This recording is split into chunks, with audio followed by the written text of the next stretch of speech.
দেবর্ষিবাদ নারদ একবার ভগবানকে বলেছিলেন, তোমার এই বহিরঙ্গা দুত্তর্যা মায়ার দ্বারা জীব কষ্ট পায়।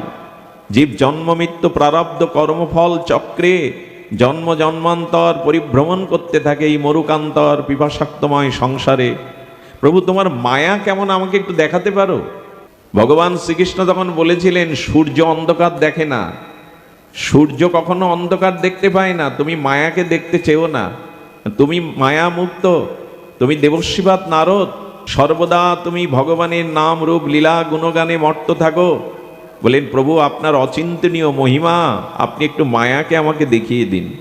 আপনারাও দেখুন, মানে মনের মানস দৃষ্টি দিয়ে দেখুন। দেবর্ষিবাদ নারদকে ভগবান কৃষ্ণ বলে দিলেন, অমুক গ্রামে যাও, মায়া শঙ্কর নামের এক ব্যক্তি আছে, তার সাথে কথা বললে পরিচিত হলে মায়া বুঝবে তুমি মায়ার স্বরূপ কেমন। নারদ প্রশ্ন করছে, শঙ্কর দেওয়া পিতামাতার নাম হতে পারে, কিন্তু মায়া শঙ্কর এরকম নাম তো শুনিনি।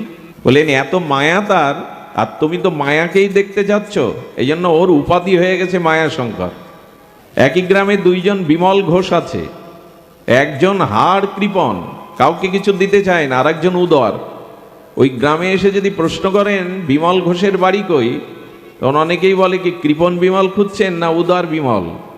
তার মানে কৃপণতাটা তার উপাধি হয়ে গেছে। তো দেবর্ষিবাদ নারদ গিয়ে বলছে, এটা কি মায়াশঙ্করের বাড়ি? মায়াশঙ্কর কি বাড়ি আছে? সাধুরূপে নারদকে দেখে বলছে, ধন্য ধন্য, আমি আজ সকালে সুপ্রভাতে আমি কার মুখ দেখে উঠেছি, আপনার মতো বৃন্দাবনবাসী পরম সাধু সন্ত আমার গৃহে পাদ ধুলো দিয়েছেন কথার ফুলঝুরি। তো বললেন, দেখো আমি বৃন্দাবন থেকে এসেছি, আপনি মায়াশঙ্কর? বলে হ্যাঁ। বলে নারদ চিন্তা করছে, কারোর সাথে কথা না বললে, বাক্য বিনিময় না করলে তার ব্যক্তিত্ব বোঝা যায় না। 10 জন মূর্খ যদি কোট টাই প্যান্ট পরে একজন ম্যাজিস্ট্রেটের মধ্যে বসে, ম্যাজিস্ট্রেট ততক্ষণ বুঝতে পারবে না এই মূর্খ যতক্ষণ ওরা কথা না বলবে। মানুষের ভাব ভাষারূপে প্রকাশ হয়। তো নারদ বলছেন, মায়াকে দেখাতে পাঠিয়েছেন সাক্ষাৎ মায়াশঙ্করের কাছে, একটু কথা তো বলতে হবে। বলে, দেখো সংসারে সুখ নাই, জ্বালা মালা রোগ ব্যাধি, আমার সাথে বৃন্দাবনে চলুন, ওখানে মায়া নেই, ভগবান আছে, ভজন আছে, প্রেম ভক্তি আছে। মায়াশঙ্কর বলছে, তা কি আর জানি না, মায়ায় দিনরাত জ্বলছি, তবে মেয়ে চাই না, মেয়ে বিয়ে না দিয়ে তো যেতে পারবো না। শুরু হয়ে গেছে। আমাদের জীবনেও দেখবেন আমরা বলতে থাকি, ছেলেটার চাকরি হোক, মেয়েটাকে একটা পাত্রস্থ করি, আর সংসারের প্রয়োজন মিটিয়ে তবে ভজন সাধন গুরু আশ্রমে যাব। আগামীকালের সূর্য আমার জন্য উঠবে কিনা জানি না, কিন্তু আমি বলে বসি এইগুলি, এটা ব্রাকেট দিয়ে দিই, মেয়ের বিয়ে না হলে যেতে পারছি না। নারদ বলছেন, আরে মেয়ের বিয়ে তার প্রারব্ধে হয়ে যাবে, তুমি আমার সাথে গিয়ে ভজন করো, মেয়ের বিয়ে কি আটকাবে?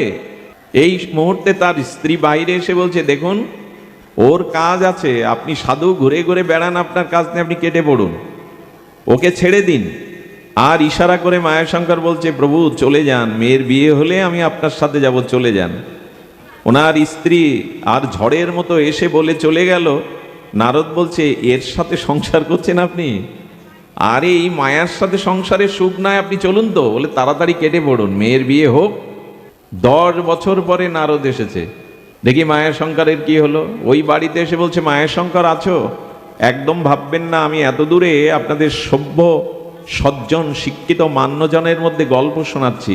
ভাগবতের একটি ঘটনা, আমাদের জীবনেরই কাহিনী।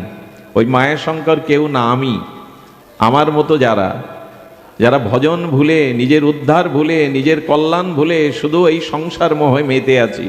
এসে সেই ছেলেটা বড় হয়ে গেছে, বলছে, বাবা তো মারা গেছে কয়েক বছর আগে।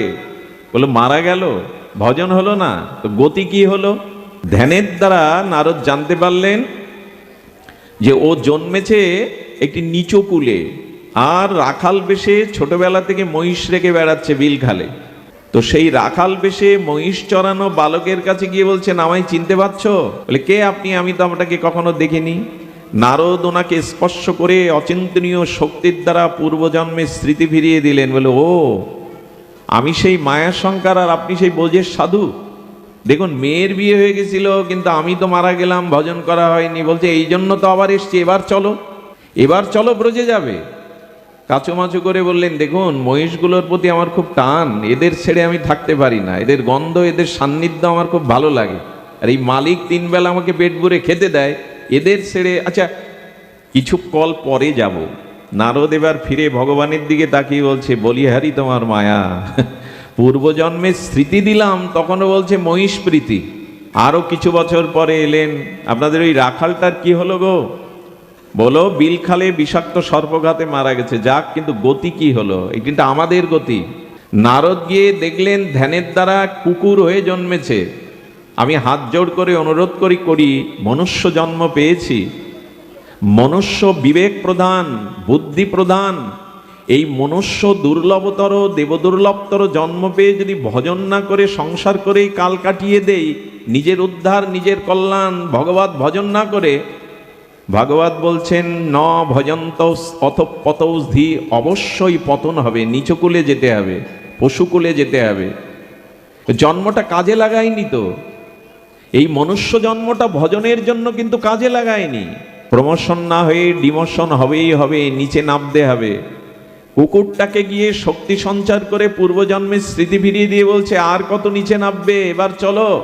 কুকুরটা বলছে তার অনুভূতিতে, দেবর্ষী নারদ তো ভগবানের বিশেষ অচন্ত্রীয় শক্তির অধিকারী, বলেন এবার আর হবে কি, কুকুর হয়ে বৃন্দাবনে গিয়ে কি করব? ভজন সাধন কি আর কুকুর বেলায় হয়? আর একটা জিনিস বলি, বারবার আপনি জন্ম জন্ম আসছেন, যদি এই মালিকের সাথে আমি বেঈমানি করতে পারবো না, পরম মালিকের সাথে বারবার বেঈমানি করছে ভজন করবো বলে এসে, এখন কুকুর বলছে এই মালিক এই প্রভু আমাকে খেতে দেয়, আমি প্রভুর সাথে বেঈমানি করতে পারবো না। চুরি ডাকাতি হচ্ছে, মালিকের পাহারা দেই, আর গেলে পরে যাবার। কুকুর জন্মে তো ভজন হবে না। সুধীবৃন্দ, দেবর্ষিপাদ নারদের দয়া এলো, চোখে জল এলো, বলো কুকুর জন্মেও হবে, যদি ভক্তের দুয়ারে কুকুর হতে পারো, প্রসাদ পেতে পারো, কুকুর জন্মেই হবে, যদি ভক্তের দুয়ারে যেতে পারো।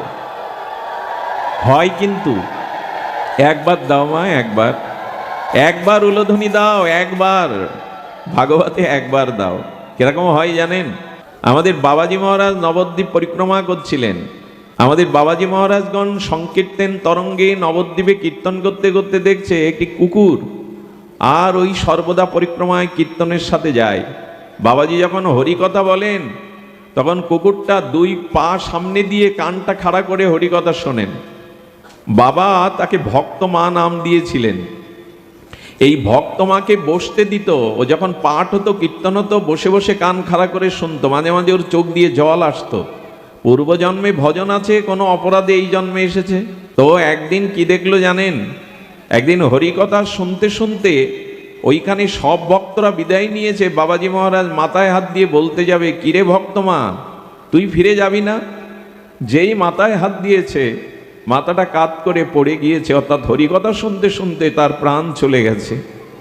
বাবাজি মহারাজ তাকে বুকে নিয়ে কাঁদছেন, ওরে সাধু সঙ্গে ভগবানের কথা গুণগাথা শুনতে শুনতে চলে গেলি, এই ভাগ্য কি আমার হবে রে, এই ভাগ্য কি আমার হবে বলে কুকুরটাকে বুকে জড়িয়ে ধরে কাঁদছে। দেখুন, জন্ম যেখানে হোক, আমি মাঝে মাঝে ভগবানের সামনে আর বিগ্রহের সামনে মাঝে মাঝে এই প্রার্থনাটা, নিবেদনটা, আবেদনটা আর যেটা করে রাখি, প্রভু যে কর্ম করছি তাতে হয়তো মনুষ্য জন্ম হওয়ার ভাগ্য হারিয়ে ফেলবো, কিন্তু যদি কোনো পশুকুলেও যায়, তবে তোমার ভক্তরা যেখানে তোমার গুণাগুণ করে, প্রসাদ আদি নিয়ে তোমার আরতি কীর্তন করে, অন্তত সেখানে পশু করে দিও। ওইখানে হরিনাম প্রসাদটা যাতে কানে যায়, অধরামৃত যায়। হইতাম যদি বৈষ্ণব দ্বারেরও কুকুর, প্রসাদ দিয়ে তরাইতেন বৈষ্ণব ঠাকুর। সেন সেবানন্দের কুকুরটা লীলা চলে গেল, আর মহাপ্রভু জগন্নাথের প্রসাদ পাচ্ছেন। সেই প্রসাদটা মহাপ্রভু কি করেছেন, আর অধরামৃত প্রসাদটা চেলে চেলে দিচ্ছেন, আর কুকুরটা পাচ্ছেন। কুকুরের দিকে তাকিয়ে শ্রীকৃষ্ণ চৈতন্য ভাবাবেশে বলছেন, ওরে একবার কৃষ্ণ কহ, একবার কৃষ্ণ কহ। কুকুরটাও হাত তুলে কৃষ্ণ বলতে শুরু করেছে। যদি এই ভাগ্য আমার হয়, উলোধ্বনি একবার দাও, একবার মা করো না, শুনছে না তো, অভ্যাস তো, একবার দাও মা, বারবার দিও না, হরিকথা শোনো। কি হয়েছে? এই জন্য বলছে, ওরে কুকুর হলেও সম্ভব, বৃন্দাবনে চল, প্রসাদ পাবি, হরিনাম কানে আসবে। তবে কুকুর হলেই কি ভজন হয়? একটু ধ্যান দিয়ে শুনুন, আমার বাস্তব একটা দেখা ঘটনা। আমি আমার জন্মস্থানে পয়লা বৈশাখে আমরা নগর কীর্তন করি। খুব ভোরবেলা নির্মল বাতাসে যখন হরিনাম মৃদঙ্গ করতাল সহযোগে আমরা কীর্তন করতে করতে যাচ্ছি, 5-7টা কুকুর জটলা পাকিয়ে আমাদের পেছনে চিৎকার করছে। আমি কীর্তন করতে করতেই ওদের দিকে চেয়ে দেখলাম ওরা কি বলতে চাইছে, হিংসা ভুলে গেছে। 5-7টা কুকুর দল বেঁধে কামড়াকামড়ি করছে না, স্বজাতি বিদ্বেষ করছে না, কিন্তু চিৎকার করছে। আমার অনুভূতি সেদিন আমাকে জানিয়েছিল, ওই দেখ বিল্বমঙ্গল, আমাদের থেকে ওদের কণ্ঠস্বর অনেক সুউচ্চ, ওরা অনেক আমাদের থেকে অনেক জোরে চিৎকার করতে পারে। ওই 5-7টা কুকুর চিৎকার করে আমাদের নামের অনুকরণে নাম বলতে চাইছে, কিন্তু পাচ্ছে না। ওরা যেন বলছে তোমাদের থেকে আমাদের কণ্ঠস্বর অনেক উঁচু, কিন্তু কৃষ্ণ বলতে তো পাচ্ছি না, হরি বলতে তো পাচ্ছি না। কুকুর জন্ম যদি হয় আমার মায়ার পরিপাকে, হরি বলতে কিন্তু পারবো না। কণ্ঠস্বর থাকবে, জিহ্বা থাকবে, কৃষ্ণ বলা হবে না, হরি বলা হবে না। হরি বলবার জন্যই তো এই জীবে উচ্চারণ হয়, কুকুর বিড়াল শুকুরের হয় না। সেই জন্ম পেয়েও যদি না বলি, মায়া আমাদের কোথায় নিয়ে যায় দেখুন। বলছেন দেখুন, আমি প্রভু ভক্তি, প্রভুকে বেঈমানি করে আপনার সাথে ব্রজে যেতে পারবো না, আপনি যান বাবা। আশ্চর্য কথা, এর কিছুকাল পরে দেবশিবাত তো ছাড়ার পাত্র না, আবার এসেছেন। আপনাদের কুকুরটার কি হলো গো? খুব ধ্যান দিয়ে শুনুন, যদিও রাত্র হয়েছে, তবু আজ একাদশী, হরিবাসর তিথি, আদিন একটু রাত জাগরণের কথাও বলা আছে শাস্ত্রে। এই পরিসরে আমরা একটু ধৈর্য ধরে শুনি। বলছেন কুকুরটা কোন এক অজানা রোগে মারা গেছে। নারদ বলছে মারা যাক, কিন্তু গতি কি হলো আমাকে তো দেখতে হবে, মায়া শঙ্করের গতি কি দেখলো জানেন? দেখলো 3 দিন আগে নর্দমার একটা পোকা হয়ে জন্মেছে। দেবশিবাদের করুণা হলো, সেই পোকাটাকে হাতে তুলে নিয়ে শক্তি সঞ্চার করে বলছেন আর কত নিচে নামবি রে, আর কত নিচে নামবি, এবার হরি বলবি না? কি বলল জানেন? আপনি বারবার আসছেন, জন্মে জন্মে আসছেন, কিন্তু ওই ড্রেনের দূষিত জলের মধ্যে আমি যে সুখ পাচ্ছিলাম, আপনার হাতে সে সুখ পাচ্ছি না, ছটপট করছে, ওখানে ছেড়ে দিন আমায়। এই হলো মায়াবদ্ধ জীবের দুর্দশা, আমার মতো মানুষের দুর্দশা। ভজন না করে করে এই মায়াময় সংসারের আবেশে কাটিয়ে দিলাম, কিন্তু জন্মটা যে কি হবে আগামী জন্ম, মৃত্যুর পরে সেই কোথায় যাব মায়া চক্রে জানা নেই। একটা নিবেদন করি, ওই শুয়োর কুকুর হিংস্র জীব জন্তু আর নর্দমার কীট হয়ে যদি বিল্বমঙ্গল জন্মায়, সেদিন কিন্তু কিছু করার থাকবে না, সেদিন কোনো কিছু করার থাকবে না। আবার কত কোটি জন্ম অপেক্ষা করতে হবে, আবার কবে মানুষ হব, আবার কবে শ্রীগুরু পাবো, আবার কবে হরিনাম পাবো, আবার কবে সাধুসঙ্গ পাবো, সে তো কোটি কোটি কল্প চলে যাবে। এভাবে যেন নিজেদের ক্ষতি না করি মায়ার দ্বারা। এই জন্য মায়া সৃষ্টি হয়েছে কবে? দেখুন আপনাদের একটু কথা বলি, একটু ধ্যান দিতে হবে। মায়া সৃষ্টি হয়েছে কবে? এই প্রশ্ন পরীক্ষিত মহারাজ করেছিলেন শিল ভগবান সুখদেবকে। এই পরমহংস কুলতিলক বলেছেন তোমার প্রশ্নটা ভুল। মায়ার সৃষ্টি কবে হয়েছে? মায়া অনাদি, এজন্য অনন্ত, তার সৃষ্টি বলা যাবে না। যেমন দেখুন, আপনি যদি কলকাতায় যান, পশ্চিমবাংলায় যান, ওখানে যদি বলেন দক্ষিণ ভারতের কর্ণাটকের ভাষা আপনি জানেন, বা কর্ণাটকের ভাষা কবে সৃষ্টি হয়েছে আপনি জানেন, তো বাঙালি তার জানা নেই। কিন্তু ওই বাঙালি যদি কর্ণাটকে দক্ষিণ ভারতে গিয়ে 2-3 বছর বাস করে, তখন তাকে জিজ্ঞাসা করা যায় এই ভাষা আপনি কবে পেলেন, কবে শিখলেন। কিন্তু এই ভাষা আপনি জানেন না কতকাল, এসে বলতে পারবে না। কত জন্ম হয়েছে ওই ভাষা তার জানা নাই, কিন্তু ভাষাটি জেনেছে কবে, সাল তারিখ সময় বলা যায়। তেমন মায়া অনাদি, কিন্তু এই মায়া দূর করার একটি উপায় আছে। উপায়টা আমরা আগে বলেছি, স্বপ্নের মধ্যে যে সুখ দুঃখ পাচ্ছি, স্বপ্ন ভেঙে গেলে, স্বপ্ন জাগরণ হলে মনে হয় এটা সুখ, এটা দুঃখ স্বপ্নের, এটা বাস্তব নয়। যেমন দেখুন, আয়নার সামনে আপনি দাঁড়াবেন, দর্পণের সম্মুখে দাঁড়ালে দর্পণের ভেতরে আপনার দেহের একটা ছায়া পড়বে। মায়া কেমন জানেন? ডান হাত দেখালে কি হাত দেখে না আয়নায়? কেন দেখাচ্ছি তো ডান হাত, বাম হাত দেখাবে কেন? বলে মায়া হলো বিপরীত। ভগবানকে ঢেকে দেয়, ভগবানকে বিপরীত করে দেখায়, এই সংসারটাকে সুখের করে দেখায়, আনন্দের করে দেখায়। অথচ সংসারে ভগবত ভজন ব্যতীত, ভগবান ব্যতীত আনন্দ নাই। মায়া কেমন স্বরূপ ঢেকে দিয়েছে, ভগবানকে আচ্ছাদন দিয়েছে। একটু আগে যখন আসছিলাম ঝড় বৃষ্টি হয়েছে এইদিকে, এখানে হয়তো হয়নি, প্রচণ্ড ঝড় বৃষ্টি হয়েছে, শিলাবৃষ্টি হয়েছে। আমি ভাবছিলাম অনুষ্ঠানই করতে পারবো কিনা, রাধা মাধবের কৃপা হবে কিনা। তো ওই মেঘটা যখন ঘন ঘটা আসলো তখন আকাশে কিন্তু চাঁদ আছে, কিন্তু চাঁদের চন্দ্রিমা, চাঁদের স্নিগ্ধ কিরণ মেঘটা ঢেকে দিয়েছে। এর মানে কি চাঁদ আকাশে নাই?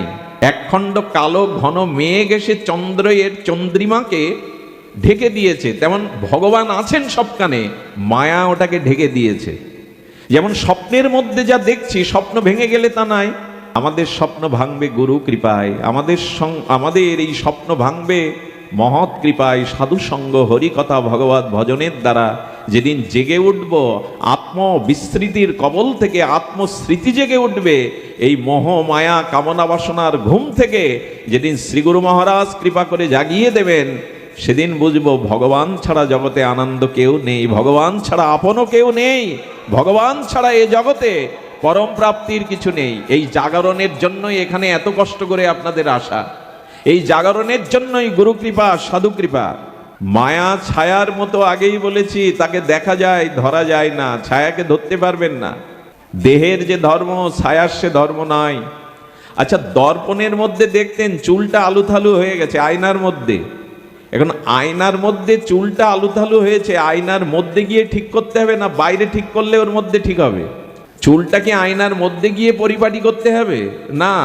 আচ্ছা, আয়নার মধ্যে মুখ দেখা যাচ্ছে, কর্ণ দেখা যাচ্ছে, নাক দেখা যাচ্ছে, কোনো মাতাজি যদি আয়নার সামনে দাঁড়িয়ে দেখে যে তার কানে দুল নেই, আয়নার মধ্যে দুল পরাতে পারবে তো?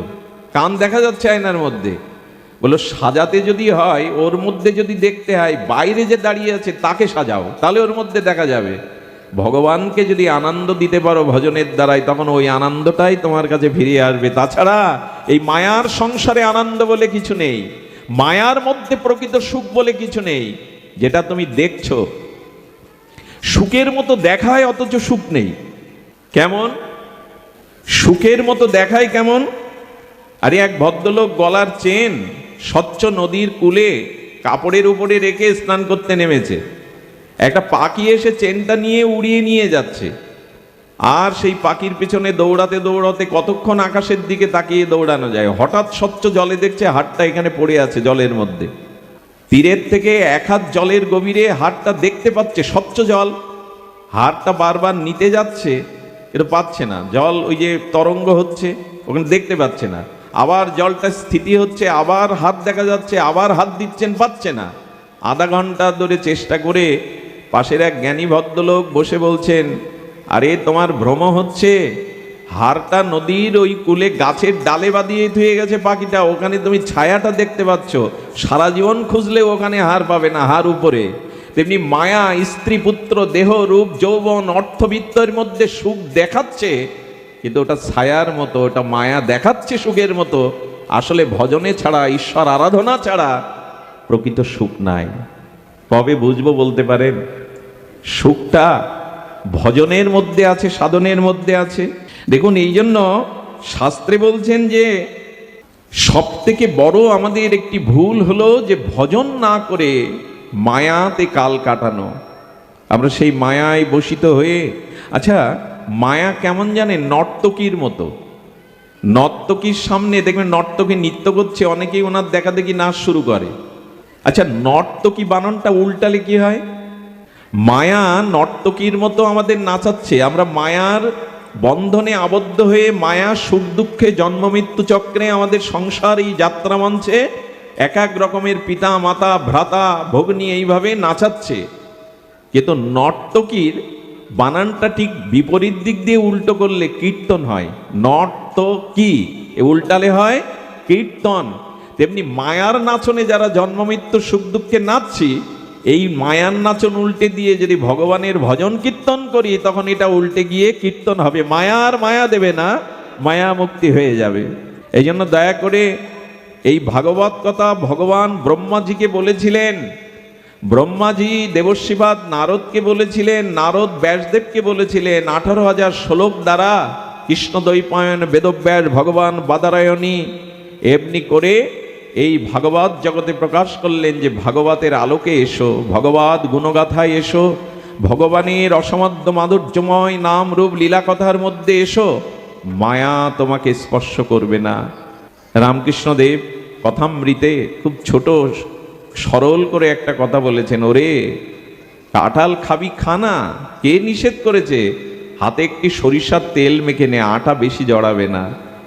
সংসার ছেড়ে কোথায় যাব? সংসার তো করতে হবে, কিন্তু সংসারে ভাব নিয়ে যদি সংসার করতে পারেন, ঠাকুর হরিচাঁদ বলেছেন, সংসারে থাকিয়া যার হয় ভাবোদয়, সেই সে পরম সাধু জানিও নিশ্চয়। সংসার ছেড়ে তোমায় যেতে হবে না, এইখান থেকেই তুমি যদি ভাবোদয় হয়, তোমার গুরু কৃপায় মহৎ কৃপায় হরিনাম সংকীর্তনে যদি ভাবের উদয় হয়, তবে এই মায়ার হাত থেকে, এই মায়ার নর্তকী উল্টে কীর্তন হয়ে যাবে। আর ভগবানের কীর্তন যেখানে মায়া সেখানে দাঁড়াতে পারে না। যেখানে সূর্য সেখানে অন্ধকার থাকে না, যেখানে ভগবানের নাম রূপ কীর্তন লীলা স্মরণ, এখানে মায়া দাঁড়াতে পারে না। কৃষ্ণ সূর্য সম, মায়া অন্ধকার, যেথা কৃষ্ণ সেটা নাই মায়ার অধিকার। এই যেমন এখন দেখুন না, এখন নারী পুরুষ আমরা একসাথে বসেছি, কোনো বিকার নেই। এখন মাথায় কোনো সংসারের বোঝা বা চিন্তা নেই। এখন হৃদয়ে কোনো কলস কামনা বাসনা, এই কলুষতা আমাদের মধ্যে নেই। এর কারণ কি? সাধু সঙ্গে ভগবানের ভজন কীর্তন শ্রবণ কীর্তন করলে সেখানে মায়ার অধিকার নাই, মায়া সেখানে আসতে পারে না। সুধীবৃন্দ, এই জন্য সাধু কৃপা চাই, মহৎ কৃপা চাই। এই মহৎ কৃপা ছাড়া মায়া দূর হবে না। মহৎ কৃপার কি হয় শুনুন। আমাদের মনে আছে যে আমাদের বিদুরজি মহারাজ, ইনি একসময় রাজমন্ত্রী ছিলেন, ধৃতরাষ্ট্রের কৌরবদের সবাই রাজমন্ত্রী ছিলেন, কিন্তু এই মন্ত্রিত্ব কেড়ে নেয় দুর্যোধন। আর এর একটাই কারণ, ইব মেতাৎ পুরা পুষ্টমৈত্র ভগবান কিল। ভাগবত বলছেন যে মৈত্রেয় এই বিদুরকে এই জ্ঞান দিয়েছিলেন, সংসারে ভজনই সার, সংসারে ভগবত উপাসনা সার। বড় পদ মর্যাদা দুদিন আছে, পরে হয়তো থাকবে না, এটা চিরস্থায়ী নয়, কিন্তু ভজন চিরস্থায়ী। মৈত্রেয় ঋষির এই মহাবাণী শুনে দেবর্ষিপাদ নারদ, আপনারা জানেন তিনি কুরুক্ষেত্রের যুদ্ধে তিনি ছিলেন না, পক্ষপাতিত্ব হয়েছিল বলে। পাণ্ডবদের বিষ খাওয়ানো, পাণ্ডবদের চতুর্গৃহে পুড়িয়ে মারা, দ্রৌপদীর অপমান, একজন সাধু হয়ে তা দেখতে চাননি। একটা জিনিস আপনাদের এই পরিসরে বলি, ধৃতরাষ্ট্রকে তিনি এই জ্ঞান দিতে গিয়েছিলেন, আপনি জন্মান্ধ, আপনি জ্ঞানও অন্ধ। পাণ্ডবদের বঞ্চিত করে আর আপনার এই মমতার দ্বারা, আসক্তির দ্বারা যে কুসন্তান দুর্যোধন যে অন্যায় অধর্ম করছে, আপনারা কিন্তু টিকতে পারবেন না, সতর্ক হন। এই কথা শুনে ফেলেছিলেন দুর্যোধন, বলে আমাদের খাবে আর আমাদের নিন্দা করবে, বেরিয়ে যাও, আজ থেকে এই মন্ত্রী পরিষদে তোমার জায়গা নেই। বিদুরানীকে নিয়ে বিদুর ছোট্ট কুড়ে ঘরে থেকে ভজন করতে আর বলল, গোবিন্দ কৃপা করেছে। গোবিন্দ এই মায়ার পথ কেড়ে নিয়ে, সুখের পথ কেড়ে নিয়ে কৃপা করেছে। এই দেখুন, ভগবান সাথে থাকলে, ভজন সাথে থাকলে এই সংসারের দুঃখ কষ্ট এটি আপনার সহনশীল হয়ে যাবে। একটা কথা এই পরিসরে আপনাদের অনুরোধ করে রাখি, ভজন করলে দুঃখ আসবে না এই কথা কখনো ভাববেন না। ভজন করলে সংসারের রোগ ব্যাধি, জরা ব্যাধি, দুঃখ কষ্ট যন্ত্রণা মৃত্যু আসবে না এই কথা ভেবে কেউ ভজন করবেন না, এটা ভুল। সুখ দুঃখ সবার জীবনে আসবে, কিন্তু যিনি ভজন করেন আর যিনি ভজন করেন না, এ দুজনের জীবনে এই সাংসারিক দুঃখ জরা মৃত্যু ব্যাধি প্রতিকূল অবস্থা দুইভাবে আসে। এরকম করে আচ্ছা, যিনি ভগবানের ভজন করেন তিনিও কোটিপতি হন, একজন ভজন করে না, ঈশ্বর মানে না, সাধুসঙ্গ করে না, সদ্গুরুদেবের চরণাশ্রয় সমর্পণ করেনি, তিনিও কোটিপতি। পার্থক্য কোথায়? যিনি ভজন করেন তার সংসারে অশান্তি আছে, দুঃখ আছে, অপমৃত্যু আছে, জরাব্যাধি আছে। যিনি ভজন করেন না তার সংসারেও আছে। আচ্ছা, যিনি ভজন করেন তারও সম্মান আছে, মালা চন্দন পদ প্রতিষ্ঠা আছে। যিনি ভজন করেন না তারও সম্মান, তারও পদ প্রতিষ্ঠা আছে। ভজন করব কেন? এই উত্তর দিন। কেন করতে যাব ভজন? বলে ভজন করতে হবে এই জন্য যে জগতের এই মায়াময়, দুঃখময়, যন্ত্রণাময়, অভিশাপময়, প্রারব্ধ কর্মময় সুখ দুঃখগুলো আসবে, কিন্তু আসলে আপনাকে শেষ করতে পারবে না। ওই দুঃখের মধ্যেও আপনি ভগবানের কৃপা করুণা উপলব্ধি করবেন। ঠিক ভগবানের উত্তর দিয়েছিলেন, একটি বিড়ালি যখন ইঁদুর ধরে আর ওই একইভাবে যখন বিড়ালি তার বাচ্চাটা ধরে, ধরা একই, কিন্তু দুজনের দুরকম প্রতিক্রিয়া হয়। বিড়ালি যখন তার বাচ্চাটাকে ঘাড় মোটকে ধরে, দাঁত বসে যায় না, রক্ত বেরোয় না, বাচ্চাটা কষ্ট পায় না, কিন্তু একইভাবে ইঁদুর ধরলে ছটফট করতে থাকে যন্ত্রণায়। দুঃখ এলেও, বিপদ এলেও, সংকট এলেও ভক্তের জীবনে কি হয়? এটা তোমার করুণার দান, এটা তোমার কৃপার দান, এই একটা উপলব্ধি তার আসে। কি করে বোঝাই বলুন তো? আচ্ছা, একজনকে পাথর ছুঁড়ে মারলেন, সেই পাথরটা তাকে আঘাত করে রক্তাক্ত করলো। আর একজনকে পাথর ছুঁড়ে মারলেন, সেইটা ক্যাচ করে ধরে হাসতে পাথরটা দেখে। বলে কেন?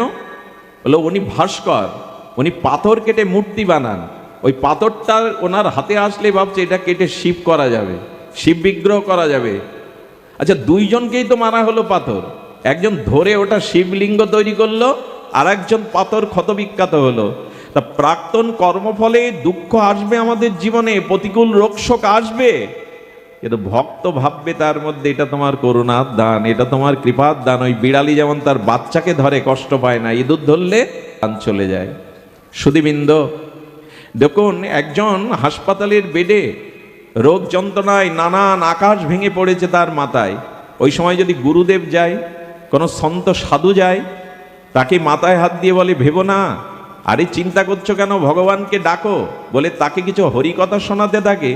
আচ্ছা বলুন তো, ওনার মনের মধ্যে ওই রোগ ব্যাধির কষ্টের যে একটা সংস্কার কাজ করছিল, সংস্কার বৃত্তি, সাধু আসাতে, প্রিয়জন আসাতে ওনার হৃদয়ে 10 মিনিটের জন্য হলেও আগের সেই রোগ শোকের ব্যথার যে বৃত্তিটা, ওটা কি থাকে তখন? 10 মিনিটের জন্য হলে সেটা চলে যায়। এখন ভক্তি কাকে বলে? যে সংসারের চিন্তা, কামনা বাসনার চিন্তা বৃত্তিটা মনের মধ্যে, ওর মধ্যে যদি ভগবত চিন্তা গিয়ে প্রবেশ করে, তখন পূর্বের বৃত্তিটা চলে গিয়ে ভগবানের বৃত্তি স্থাপন হয়। এই বৃত্তি সংস্কারের নামই হলো ভক্তি। আচ্ছা, আমরা এখানে যারা আছি, আমাদের বাড়ি, স্ত্রী, পুত্র সব আছে তো, চিন্তা ভাবনা সব আছে, এখন কাজ করছে না কেন? বলো ওই যে সাংসারিক বৃত্তি মনের মধ্যে যেটা ছিল, এখন এই সাধুসঙ্গ হরিকথার বৃত্তি ওর মধ্যে প্রবেশ করেছে, আর ওটা বিদায় নিয়েছে। এই বৃত্তি সংস্কারের নামই হলো ভক্তি। খুব গরম লাগছে, আপনার হাঁসফাঁস করছেন, খুব প্রিয়জন এসে আপনার পাশে বসলো, সেই প্রিয়জনকে দেখে গল্প করতে করতে গরমের অনুভূতিটা থাকে। আচ্ছা, ঠিক ওইখানে প্রিয়জন না এসে, যাকে সহ্য করতে পারেন না, দু চোখে দেখতে পারেন না, সে এসে বসলো, তখন কেমন হয়? অস্থিরতা হয় কি না? গরম তো একই, দুই ব্যক্তি আসাতে আপনার দুই রকম অনুভূতি হচ্ছে। তা যারা ভগবানকে হৃদয়ে রেখেছে, ঝিউ ভাই হরিনাম রেখেছে, নিত্য নিরন্তর ভগবানের চিন্তা করে, দুঃখ কষ্ট যন্ত্রণা তাদের জীবনে এলেও সেখানে একটা ভগবানের কৃপা সে অনুভব করে, সে ভেঙে পড়ে না, তার মধ্যে একটা ভগবত বিশেষ কৃপা তিনি অনুভূতি করেন। বিদুরের বেলায় তাই হয়েছিল, বিদুরানী ভালোই হয়েছে, তাড়িয়ে দিয়েছে দুর্যোধন, এখন বসে বসে স্বামী স্ত্রী হরি নাম করব, ভগবানের ভজন করব এই কুটিতে বসে। আর এই কুটিতেই ভগবান এসেছিলেন দুর্যোধনকে ত্যাগ করে। এই জন্য দয়া করে দেখুন, দেবকী বসুদেব কারাগারে, পাহারাদার আছে, দরজা দেওয়া, হাতে পায়ে শৃঙ্খল, কারারুদ্ধ অন্ধকার, দেবকী বসুদেব ভগবানকে ডাকছে আর জগৎকে বলছে, ওগো জগৎ, কারাগারে শৃঙ্খলিত হয়ে আছি অন্ধকারের মধ্যে, কংস আমাদের হাত পা শৃঙ্খলিত করতে পারে, মন তো বেঁধে রাখেনি। আচ্ছা, আপনার মন কেউ বেঁধে রেখেছে? তো বলছেন মন দিয়ে ভগবান তোমায় ডাকবো, আর এটা আমি জানি চোখের জলে কারাগারে তোমায় ডাকলে আমি তোমার কাছে না যেতে পারি ভগবান, তুমি যে আমার কাছে আসবে বিশ্বাস আমার আছে, তোমাকে এখানে আসতে হবে। তেমনি সংসার ছেড়ে পালাতে হবে না, এ ত্যাগ করতে হবে না, এখানেই বসে মায়ার মধ্যেই বসে ভগবানকে ডাকুন। ভগবান ঠিক ঠিক ওই কংসের কারাগারে যেমন এলেন, আপনার কাছেও আসবে, আপনার হৃদয়েও তিনি আসবে। এই জন্য যেখানে আছেন ওইখান থেকে ভগবানকে ডাকুন। একটি বারবার বলা হয়েছে, দেখুন ভগবত চিন্তায় আমাদের মনের শুদ্ধিটা আছে, আর করারও বা কি আছে। আমি আপনাদের একটু বলে যাই, সময়ও স্বল্প, তার মধ্যেও বলে যায়। দেখুন এই জ্ঞান আর এই যে কর্ম, এই যে বৈরাগ্য, এদের মা হলো ভক্তি। খুব ধ্যান দিয়ে শুনতে হবে। জ্ঞান বৈরাগ্য এদের মাকে, মা ছাড়া কি সন্তান ভূমিষ্ঠ হয়, জন্ম হয়? ভক্তি না হলে আপনার জ্ঞান বৈরাগ্যের জন্ম হবে না। ভক্তি ভেতরে যদি ভজনের দ্বারা ভক্তি স্বাভাবিকভাবে জাগে, তবে জ্ঞান বৈরাগ্য আসবে, কারণ এরা সন্তান, জননী হলো ভক্তি। এখন এই ভক্তির সংজ্ঞা আপনাদের একটু জানাই। জ্ঞান, কর্ম, যোগ এগুলি ভক্তি এনে দিতে পারে না, কিন্তু ভক্তি জ্ঞান, বৈরাগ্য, যোগ এগুলো এনে দিতে পারে। এই জন্য ভক্তি হলো মহিমান্বিত শিরোমণি। কি করে বোঝায়? গীতায় ভগবান বলছেন, মর্যে আবেশ্য মনোজেবাং নিত্যযুক্ত উপাসতে শ্রদ্ধায়া পরপেতাস্তে মে যুক্ত তমা মতা। অর্জুন, আমাতে যে মনের আবেশ এনেছে, নিত্য নিরন্তর যে আমার সেবা, সুখ, আনন্দ দেয় স্মরণের দ্বারা, সেবার দ্বারা, কীর্তনের দ্বারা, ভগবান বলছেন সেই আমার কাছে অতীব প্রিয় ভক্ত। ভক্তি এমন একটি বস্তু, এটি স্বাতন্ত্র, এটি এলেই সব আসবে। অথচ ভক্তি নাই আপনার, জ্ঞান আছে, কর্ম আছে, বৈরাগ্য আছে, সেটা পরিপূর্ণতা পাবে না। কি করে বোঝায় বলুন? ভক্তি বোঝানোও কঠিন, বোঝাতো আরো কঠিন। অন্যকে বোঝানোও কঠিন, নিজে বোঝাটাও কঠিন, কিন্তু ভক্তি সরল। এই সরল ভক্তিটা শুনুন। দেখুন, জ্ঞান সবসময় কাজে আসবে না, আপনার বৈরাগ্য সবসময় কাজে আসবে না, কিন্তু ভক্তি সর্বদা কাজে আসবে। কেমন জানেন? আমাদের দিল্লিতে, বোম্বেতে একটা ঘটনা ঘটে যায়। বোম্বেতে খুব ধনী ব্যক্তি, আর তিনি বহুবিধ অর্থবিত্ত বাড়ি গাড়ির মালিক, গ্রামে একসময় কৃষিকাজ করত। বোম্বে গিয়ে কুলিগিরি করে, কুলিদের সর্দার হয়ে টাকা বানিয়ে ফ্যাক্টরি খুলে এখন আলিশান বাংলা গাড়ি বাড়ি তৈরি করেছে। কিন্তু গ্রামের যে তার বন্ধু, এই অভাবী সরল বন্ধুর কথা সে বলতে পারেনি। বন্ধুকে বোম্বে ডেকেছে, বন্ধু এসে দেখছে অবাক, তুই এত বড় বাড়ি, এত গাড়ি, এত এত দামি আসবাবপত্র কি করে করলি? বলে, তুই তো মূর্খই থেকে গেলি, তোর গায়ে এখনো মাটির গন্ধ লেগে আছে, সেই কৃষিকাজ করে কাটালে, আমাকে দেখ। আসলে তুই একটা মূর্খ। বন্ধু তো, এই ধনী বন্ধুটা গ্রামের সরল কৃষক বন্ধুকে বলছি, তুই একটা ঘোর মূর্খ, কিছুই করতে পারলি না। এক কাজ কর, আমি তোকে 10 হাত এই লাঠিটা, এই 10 ইঞ্চি এই লাঠিটা, দামি লাঠিটা তোকে দিচ্ছি, তোর থেকে মূর্খ যাকে পাবি তাকে এই লাঠিটা দিয়ে দিস। বিধাতার কি ঘটনা, একটা সত্য ঘটনা, সাধুমুখে শুনেছিলাম। 1 মাস পর ওনার প্যারালাইসিস হয়। উনি ব্রেন স্ট্রোক করে যখন শয্যায়, মৃত্যু শয্যায় শায়িত, তখন ওই বন্ধুকে দেখতে চেয়েছিলেন।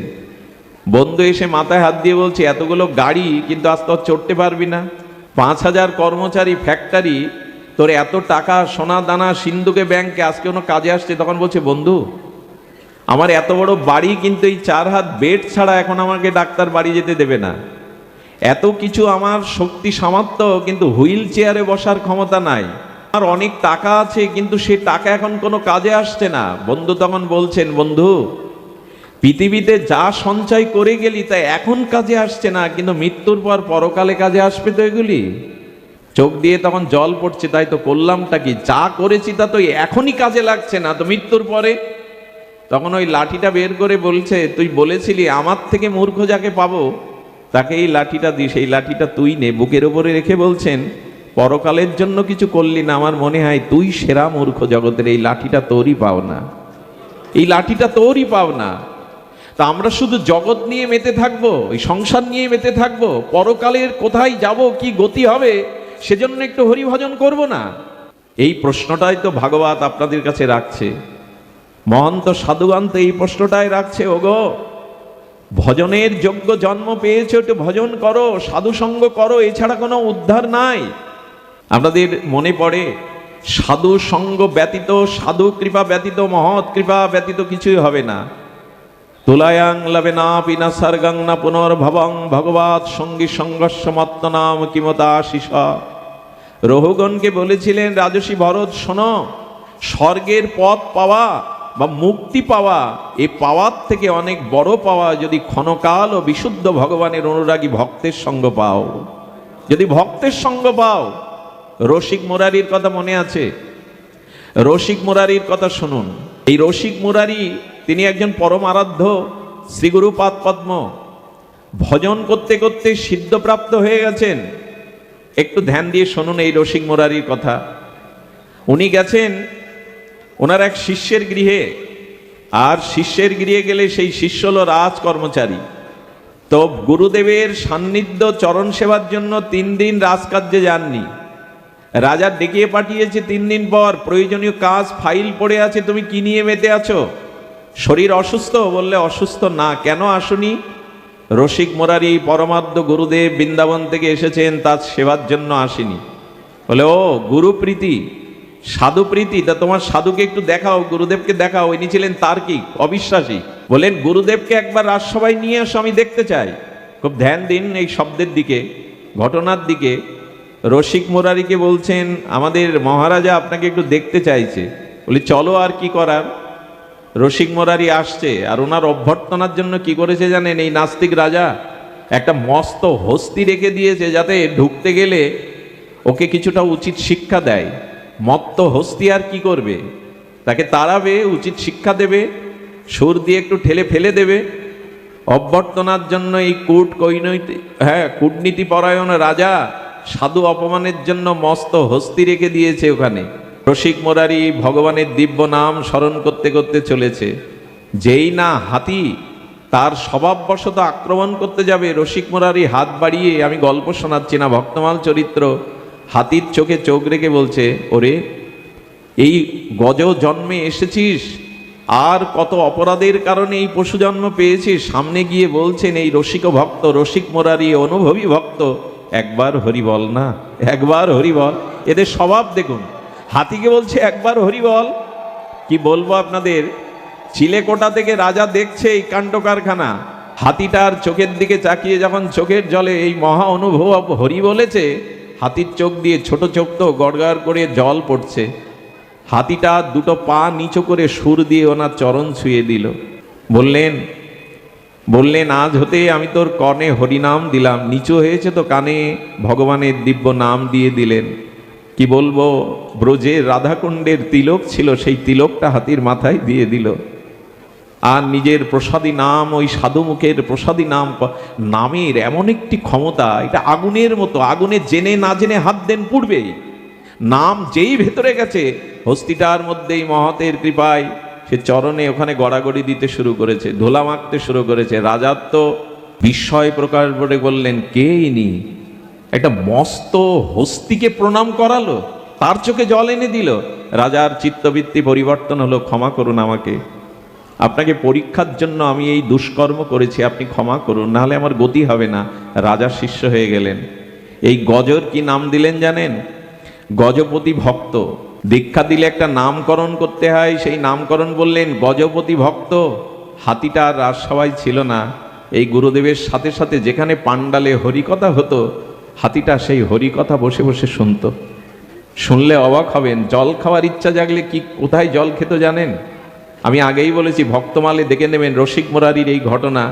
ভক্তরা আগেকার দিনে যেখানে পা চরণ প্রক্ষালন করতো, পা ধৌত করতো, ওখানে একটা গর্ত কাটা ছিল, ওই পা ধোয়া জলগুলো গর্তে গিয়ে পড়তো। কি বলবো, এই গজপতি হস্তিটা ওই ভক্তদের চরণ প্রক্ষালন করা চরণামৃতই পান করতো, অন্য জল পান করতো না। আরে এই বন্য হস্তিটা ওই জল পান করত। এরপরে শুনুন, ভক্তরা যে প্রসাদ দিত সেই প্রসাদ পেত সে। আর কি করতো জানেন? একদিন রসিক মুরারি বললেন তুই তো ভক্ত হয়েছিস, বৈষ্ণব সেবার জন্য সব জায়গায় হরিকথা শুনো, একটু কাজ করবি তো, যা কলা পাতাগুলো নিয়ে আয়, কাঠগুলো বয়ে নিয়ে আয়। বৈষ্ণব সেবার জন্য হাতি হয়ে কাঠ, কখনো পাতা, কখনো বন থেকে কাষ্ঠ, শুকনো কাষ্ঠ বয়ে আনতো বৈষ্ণব সেবার জন্য। একসময় গুরুদেব বললেন যা, এত ভক্তের সেবা কোথা থেকে হবে, একটু বৈষ্ণব সেবা কর। বাজারে গিয়ে, সবজির দোকানে গিয়ে সুর পেতে দিত, দাও আমায় কিছু দাও। চাউলের দোকানে গেলে কেউ চাল দিলে পিঠে করে আনতো। এই করে বৈষ্ণব সেবা করতে লাগলো। মাঝে মাঝে মনে হয় হাতির হলো, একজন গজ হলো, আমার হলো না এই সুবুদ্ধি, সাধু ভাবনা আমার হলো না, মনের পরিবর্তন আমার হলো না, হস্তির হলো। ও যখন এই করে করে যায়, দোকানদাররা রাজার কাছে নালিশ দিল, রাজা ঠেকা নেগে বস্তা নিয়ে যায়, সবজি নিয়ে যায়, আমরা ব্যবসা করতে বসি, এভাবে বৈষ্ণব সেবা করতে পারবো না। রাজা বলল এমন পোষমানা হাতিকে তো আমি খুঁজছিলাম, যাও আমার আদেশ, ওকে ধরে আনো। তবে ধরে আনতে গেলেও আসবে না, সাধু বেশে তিলক কেটে যাও, তাহলে তোমাদের সাথে যাবে, ওর সাধু সঙ্গ করা অভ্যাস। আহা, চারজন তিলকমালা নকল করে সেজে সাধু বেশে ওকে শিকল দিয়ে যেদিকে নিয়ে যাচ্ছে, আর গজভক্ত ভাবছে সাধু সঙ্গেই আমি যাচ্ছি, এই জন্য বাধা দেয়নি। সাধু থেকে সরল বিশ্বাসে ওদের সাথে চলে গেল। রাজা 7 দিন আটকে রেখেছিল জানেন, ওইখানে প্রসাদ না পেয়ে ও মুখে কিছুই দেয়নি। 7 দিন পরে যখন আর চলতে পারছে না, রাজাকে গিয়ে বলল, মাউদরা ও 7 দিন মুখে জলও দেয়নি, আর ঝরঝর করে শুধু কাঁদছে। সাধু সঙ্গ না পেয়ে, প্রসাদ না পেয়ে, হরিকথা না পেয়ে ও ব্যথায় কাঁদছে। রাজা বলল, এক কাজ করো, ওকে তো বন্দি রাখা হয়েছে, ওই গঙ্গার পাশে উন্মুক্ত জায়গায় নিয়ে একটু স্নান করিয়ে খেতে দাও। যেই না গঙ্গার পাশে নিয়ে গেছে, গঙ্গাকে দেখে প্রণাম করে বলছেন, মা মা আমি তো জন্তু জানোয়ার হয়ে জন্মেছি, ওরা আমাকে বেঁধে রেখেছে, সাধু সঙ্গ করতে দেয় না মা, কিন্তু আমি কি করব মা, আমার মন চাইছে মা তোমার চরণে, তোমার জলে, তুমি তো হরির চরণ থেকে এসেছো গঙ্গা, শেষ বিদায় দাও মা, তোমাতেই আমি দেহ রাখি, এই দেহ বললে যেন ভজনের দেহ নিয়ে আসতে পারি। গঙ্গা জলকে প্রণাম করে গঙ্গা জল সুরে নিয়ে গঙ্গার গভীরে গিয়ে বলছেন, মা এখানেই তোমার কোলে প্রাণটা রাখতে দাও, যাতে এই জন্ম ছেড়ে আগামী জন্ম অন্তত ভজনশীল মনুষ্য জন্ম পেয়ে ভজন করতে পারি। কি বলবো আপনাদের, গঙ্গার মধ্যেই নিজের প্রাণটা ত্যাগ করে দিল এই গজ, গঙ্গার মধ্যেই প্রাণ ত্যাগ করে দিল। কি না হয় সাধু কৃপায়, কি না হয় মহৎ কৃপায়। শুরুতে বলেছিলাম শ্রদ্ধার পাত্র চাই, হৃদয়ে ব্যাকুলতা চাই, সাধু সঙ্গে এটা হয়, এটা সম্ভব, এটি সম্ভব। এই জন্য এই মায়াময় সংসার থেকে মায়া মুক্তি হয়ে শ্রী ভগবানের ভজন প্রেম অনুরাগ একমাত্র সাধু সঙ্গ হরিকথা ভগবৎ শ্রবণের দ্বারাই সম্ভব। পুণ্যকর্ম দান ধ্যান তীর্থ পর্যটন এটি করেও জীবের শ্রদ্ধা ভক্তি হতে চায় না। ভক্তি কেমন জানেন? মৃত্যুর সময় কোনো মানুষের দেহে সাড়া নাও থাকতে পারে, তার স্মৃতিশক্তি লোপ পেয়ে যেতে পারে, তার কণ্ঠস্বর স্তব্ধ হয়ে যেতে পারে, কিন্তু ভগবান বললেন সারা জীবন যে হৃদয়ে আমাকে ভক্তি প্রেম ভালোবেসে এসেছে, সেই শেষের সময় তার দেহে কোনো আবেশ না থাকলেও জেনে রাখো আমি তার হৃদয়ে বসে আমার নাম করিয়ে নিয়ে, এই হলো ভক্তির মহিমা। আচ্ছা, মৃত্যুর আগে স্মৃতি থাকে না, জ্ঞান থাকে না, কিন্তু ওই সময় ভক্তি হৃদয়ে থাকে, কারণ ভগবান বললেন ভক্তকে ছেড়ে আমি যাই না, আর ভক্ত আমাকে ছেড়ে আমি তার হৃদয়ে বসে নাম করিয়ে নি। ভগবান বলছে যে ভক্তির আশ্রয় করেছে, জেনে রাখো সে ভবপারের কূলে গিয়ে দাঁড়ালে তাকে আমার নৌকাতে উঠতে হবে না, আমি দুবাহু বাড়িয়ে বুকে করে তাকে আমার নৌকায় তুলে নেব। ভবামি নাও চিরাত পার্থমর্যবেশিত চেতনা, আমি তাকে পার করে দেব, কথা দিলাম। আচ্ছা, আপনারা বলতে পারেন, আপনার বিজ্ঞ শ্রোতা, দ্রৌপদীর সামনে কারা আছে? পঞ্চপাণ্ডব, তাদের বল কম। দ্রৌপদীর সামনে ভীষ্ম জ্ঞানী আছেন, কিন্তু দ্রৌপদীর লজ্জা নিবারণে সেদিন কর্ম জ্ঞান বল কাজ করেছিল? একটু কথা বলুন, করেছিল? ভীষ্মের থেকে জ্ঞানী কেউ ছিল? ভীষ্ম তো সেখানে বসা। পঞ্চপাণ্ডবদের শক্তি কম ছিল, তৃতীয় পাণ্ডব বিশ্ববিজয়ী অর্জুন ছিল, কিন্তু ভগবান দেখাচ্ছেন এই দেখো ভক্তি ছাড়া একটা সময় আসে তখন জ্ঞান কর্ম কাজে লাগে না। এই সময় দ্রৌপদী নিজের চেষ্টাও করেছিল, কিন্তু বাহু বাড়িয়ে দিলে গোবিন্দ বস্ত্র অবতার হয়ে আর তার লজ্জা নিবারণ করে জগতে প্রমাণ করলো জ্ঞান কর্ম যোগ ধ্যান কাজে না লাগলেও সেই চরম সময়ে ভক্তি কাজে লাগে, সমর্পণ কাজে লাগে। এই জন্য ভক্তি হলো গরীয়সী, ভক্তি কাজে লাগে। দ্রৌপদী জগৎকে জানালো তার চরণে সমর্পণ, ভক্তি হলো সার। আমার স্বামীরা তো এগিয়ে আসেনি, জ্ঞানী ভীষ্ম তো এগিয়ে আসেনি। সুধীবৃন্দ, এই জন্য ভক্তিকে সার করুন। শুধু কি তাই, যিশু খ্রাইস্টকে ওরা যখন কুশে বিদ্ধ করে মারছে তখন উনি কি বলছেন? আচ্ছা, ওনার শক্তি কম ছিল, ওনার বল কম ছিল, কিন্তু ভক্তির দ্বারা বললেন প্রভু ওদের ক্ষমা করো। এটা ভক্তির দ্বারা সম্ভব। এই জন্য ভক্তি গরীয়সী, ভক্তি মহীয়সী। ভক্তি হলো মুকুটমণি ভগবানের, ভক্তিটাই প্রয়োজন। সেই ভক্তি আসে সাধুসঙ্গ হরি কথাতে, সেই ভক্তি আসে ভগবানের নাম ভগবানের চরণে সমর্পিত ভাবের দ্বারা। আরো শুনুন, হরিদাস ঠাকুরকে 22 বাজারে বেত্রাঘাত করা হচ্ছে, তার দেহ থেকে রক্ত লাল হয়ে মাটি ভিজে যাচ্ছে, কিন্তু হরিদাস ঠাকুরের দেহাবেশ নেই। কেন জানেন? হরিদাস ঠাকুরের প্রতিটি বেত্রাঘাতকে মহাপ্রভু তার নিজে বুকে টেনে নিয়েছিলেন। নিজের হরিদাস ঠাকুরের ভক্তের বেত্রাঘাতের আঘাতকে প্রভু নিজ বুকে দিয়েছিলেন। বলেছিলেন জ্ঞান যেখানে রক্ষা করে না, যেখানে কর্ম রক্ষা করে না, কিন্তু ভক্তি ভক্তকে চিরকালই রক্ষা করে। মহাপ্রভু তার অঙ্গে এই ব্যথা নিয়েছিলেন। আপনাদের অনুরোধ করব, অনেক জ্ঞান, অনেক কর্ম, অনেক যোগ, অনেক ধ্যান হলো, ভক্তি যদি না হয় তো কিছুই হওয়ার নাই। সনাতন গোস্বামী বলেছেন, ব্যঞ্জন রান্না করলেন কিন্তু লবণ দিলেন না, বাগান করলেন কিন্তু সেই বাগানে ফুল আর ফল হয় না, সে বাগান করার মানে কি? তেমনি বলছেন যে সবজি রান্না করলেন লবণ দিলেন না, তো এই লবণহীন ব্যঞ্জন যেমন, ফুল ফলহীন বাগান যেমন অসার হয়ে যায়, তেমনি ভক্তি ছাড়াও জীবন অসার হয়ে যায়। ভক্তি ছাড়া জীবনের মহিমা প্রকট হয় না, ভক্তি ছাড়া জীবন ধন্য হতে পারে না। এই জন্য গীতার ভক্তিযোগে ভগবান বলছেন, আমাকে স্মরণ করো। ভক্তিযোগ কঠিন নয়, ভক্তিযোগ সহজ। আমাদের সমস্ত আচার্যগণ এ কথাই বলেছে। তবে অনুরোধ করি, ভক্তিতে একটা জিনিস শুধু আপনাকে মানতে হবে, সেই জিনিসটা, আমি সুখ চাই না, আমি তোমার কাছে কিছুই চাই না, শুধু তোমাকে যেন ভালোবাসতে পারি, তোমাকে যেন সুখ দিতে পারি, এরই নাম ভক্তি। আরে কাউকে কিছু দিলেন আর বিনিময়ে কিছু নিলেন, এটা ভক্তি না। ভগবানের চরণে যেন নিজেদের সসুখ কামনা বাসনা নিয়ে ভজন না করি, তাহলে পুণ্যকর্ম হবে বটে, ভক্তি হবে না। ভক্তি তাকেই বলে যেখানে নিজের সুখের কিছু চাওয়া নেই, প্রিয় পরম ভগবানকে সুখ দেওয়াই শুধু আমাদের অভিলাষ বা ইচ্ছা। এই জন্য আপনাদের কাছে সর্বশেষ অনুরোধ করি, বিশ্রাম বেলায় ভগবান সুখ পাচ্ছেন কিনা, ভগবান আনন্দ পাচ্ছেন কিনা, এই লক্ষ্য আমাদের হৃদয়ে যেন থাকে। তুমি সুখী তো, তোমাকে আমি আনন্দ দিতে পারছি তো, বিনিময় তোমার কাছে যেন আমি কিছু না চেয়ে বসি, নিজের সুখ সমৃদ্ধি, নিজের ভালো লাগা, এটা যেন না চাই।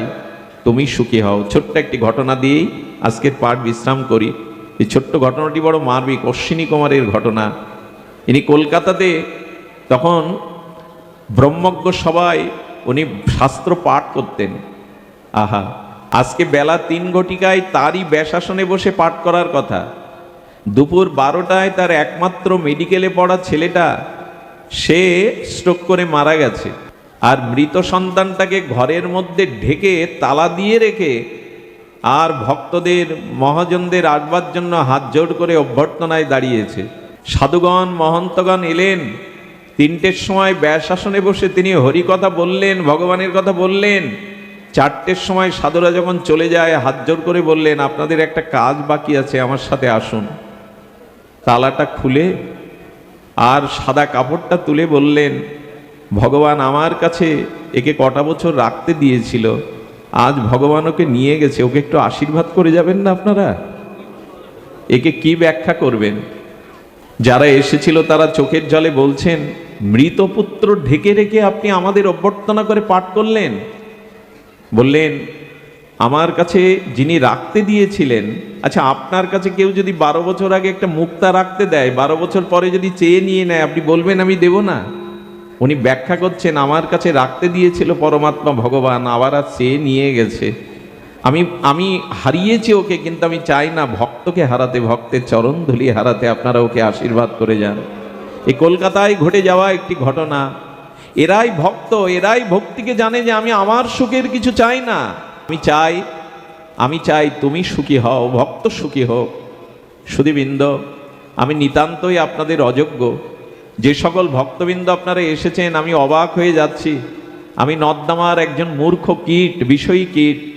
আপনারা দূর থেকে যা শুনেছেন তা নয়। দূর থেকে চাঁদ ভালো লাগে, চাঁদ নিয়ে কবিতা লেখা যায়, গান লেখা যায়, কিন্তু চাঁদে বিজ্ঞানীরা গিয়ে দেখলো চাঁদে পোড়া মাটি, অক্সিজেন নেই, ওখানে কেউ ছেড়ে দিলে মারা যাবে। আমার অবস্থাও তাই। দূর থেকে হয়তো শুনেছেন ভাগবত বক্তা আসছেন, কিন্তু আমি ওই দূরে চাঁদের মতো, দূর থেকে ভালো লাগে, ভেতরে কিছু নাই দেওয়ার মতো। সমুদ্রের জল যখন তরঙ্গ ওঠে, ঢেউ খেলে, চাঁদের কিরণ সূর্যের কিরণ লাগলে মনে হয় কেউ রূপা গলিয়ে দিয়েছে, চিকমিক করছে, দূর থেকে ভালো লাগে। কিন্তু কাছে গিয়ে যদি ঢেউটা জড়িয়ে ধরে যান, দেখবেন কাদা আর বালি, আবার আপনাকে ধুতে হবে, স্নান করতে হবে। আমার ভেতরে ওই কাদা বালি আছে, দূর থেকে হয়তো দেখাচ্ছে চিকমিক করছে, কিন্তু আসলেই কিছু নাই। আমাদের এই মাতাজি দীর্ঘ প্রায় বহুদিন ধরে আপনাদের চরণ সান্নিধ্যে আনার জন্য বারবার বলছিলেন, ওনাকে উপেক্ষা করতে পারিনি। গতকালের অনুষ্ঠান উনি আমার জন্য একদিনে এগিয়েও নিয়ে এসছেন, কিন্তু আমি যে নিতান্তই আপনাদের অযোগ্য, আমি নিতান্তই আপনাদের হৃদয়ে পরিপূরণ করার মতো নিজের ভজন কিছুই নেই। এটা একটা অনুরোধ করব ঠাকুর হরিদাসের, এই অনুরোধ আজ আমার বিশ্রাম কথা। সময় অনেক চলে গেছে, দিন অনেক চলে গেছে। আমি এই কথাটি কত কোটিবার বলেছি তা জানা নাই। আমার বুধাটাই 16 বছর আগে শুনুন। একটু দয়া করে এই কথাটি শুনে তারপরে গৃহে চলে যাবেন, বা এখানে যারা আশ্রয় থাকবেন আপনাদের এই কথাটি হৃদয়ে নিতে বলছি। ছোট একটা ছেলে এলো, অল্প বয়সী ছেলে এসে আমাদের পেছনে বসে কীর্তন করছে। কীর্তনটার ভাষা কি জানেন? এমন দিন আর হয় কি না হয়, হরি বল বলো ভাই। দেখবেন কীর্তনের শেষে আমরা গাই, এমন দিন আর হয় কি না হয়, হরি বল বলো ভাই। ছেলেটা হাত তুললো, অল্প বয়সী ছেলে হাত তুললে তো ভালো লাগে। এই ছোট ছেলেটা হাত তুলে বলছে, এমন দিন আর হয় কি না হয়, হরি বল বলো ভাই। যখন চলে যাচ্ছে প্রসাদ নিয়ে, তখন আমার পায়ে প্রণাম করে বলছে, দাদা আশীর্বাদ করবেন যেন আপনাদের মাঝে সাধু সঙ্গে এসে হরি বলতে পারি, একটু আপনাদের সান্নিধ্যে ভজন করতে পারি। রাত 12টায় বিদায় নিল।